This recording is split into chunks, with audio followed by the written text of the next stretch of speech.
Hello, fellow educators. Welcome to the 25th episode of Teacher's Tent.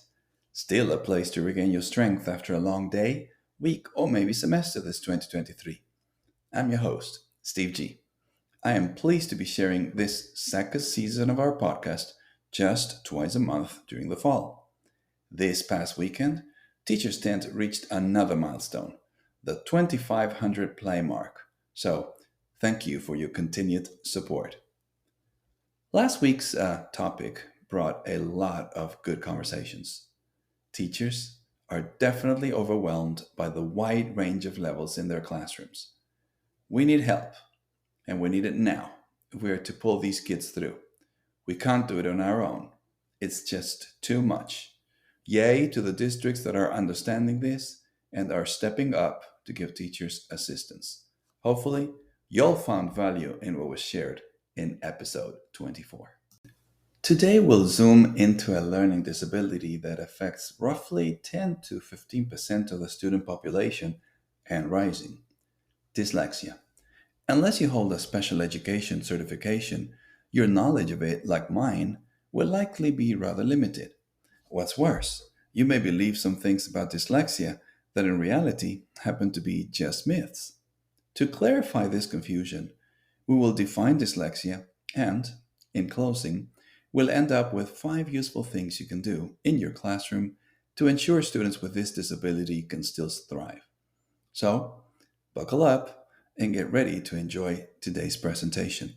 Please keep sharing your feedback after listening with comments on Instagram about your experience with this learning disability. I myself decided to include this topic after I attended a very eye opening training organized by the Richardson ISD Dyslexia Department. It was the first time I sat down and went through a simulation looking at things from the perspective of a student with dyslexia. A very insightful indeed class. I called the Richardson ISD Dyslexia Department just the other day, and so far the training is only available and open to Richardson ISD teachers, but they're going to reconsider opening it to other teachers. And while we mentioned Richardson ISD Dyslexia Department, I would like to mention 3 situations or 3 opportunities that we have as teachers here at Teachers Tent to support their work. On Tuesday, October 24th, there are 3 places you can go to if you want to eat out and support the Richardson ISD Dyslexia Department. You can go to Taco Joint on Lake Highlands. You can go to Shady's Richardson in Richardson, or you can go to Popcorn in Dallas on Walnut Hill. If you go to any of these 3 places on Tuesday, October 24th, be sure to mention the Richardson ISD department so that they can benefit from your generous contribution.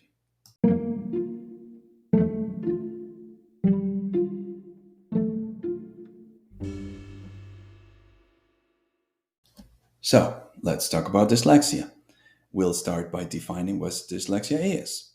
According to the International Dyslexia Association, dyslexia is a language based learning disability. It refers to a cluster of symptoms which result in people having difficulties with specific language skills, particularly reading. Students with dyslexia usually experience difficulties with other language skills such as spelling, writing, and pronouncing words. Dyslexia affects individuals throughout their lives. However, its impact can change at different stages in a person's life.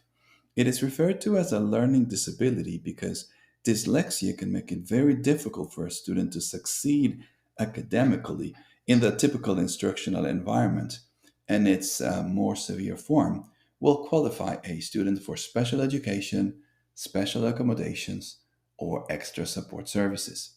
Now, who does it affect? According to this same association, dyslexia occurs in people of all backgrounds and intellectual levels.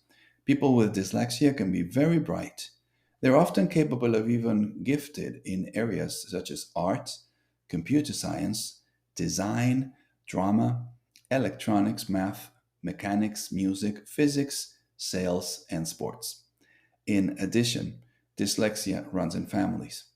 parents with dyslexia are very likely to have children with dyslexia.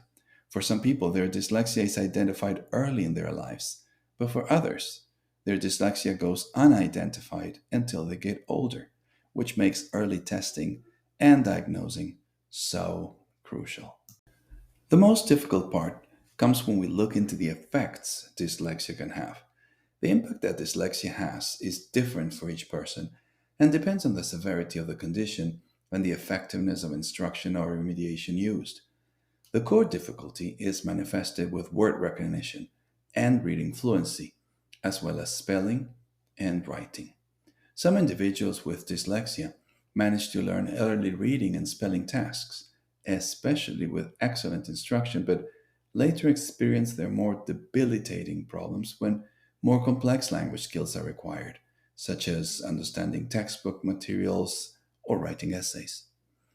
People with dyslexia can sometimes struggle with spoken language even after they have been exposed to good language models in their homes and good language instruction in school.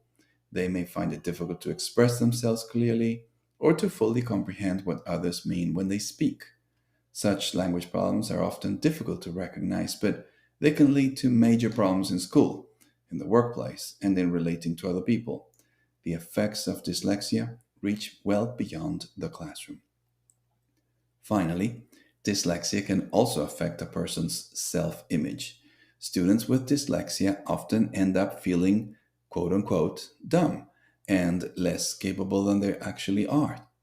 After experiencing a great deal of stress due to academic problems, a student may become discouraged about continuing in the school and drop out. So, what should I do if I have a student with dyslexia in my classroom? We'll get the answer from Cambridge University. As a highly experienced language assessment center, they offer some ways to support learners with dyslexia. Firstly, create a supportive and collaborative classroom culture where all learners feel comfortable learning and asking for support. Secondly, they say, use multisensory input and activities to give learners more than one way to make connections and learn concepts. For example, use flashcards, puppets, story videos, and real objects in the classroom. When learners use more than one sense at a time, their brain is stimulated in a variety of ways. In third place, they suggest, present new language in small and manageable chunks so that you don't overload the learner. Focus on key language and allow processing time to digest the new learning. Suggestion number four is that we have L shaped cards available for learners to frame sections of textbook pages and help focus and their attention. Encourage learners to use a plain piece of paper to cover reading texts and reveal one line at a time as they read. These are useful techniques for all learners when you're teaching reading skills. Finally, use concept checking questions, CCQs, to check your learner's understanding of a new word or grammatical item. CCQs are better than just asking, "Do you understand?" Example CCQs for the adjective quick might be, what things do you know are quick? What is the opposite of quick? Or are snails quick? You could also use pictures of objects or gestures to check your learner's understanding.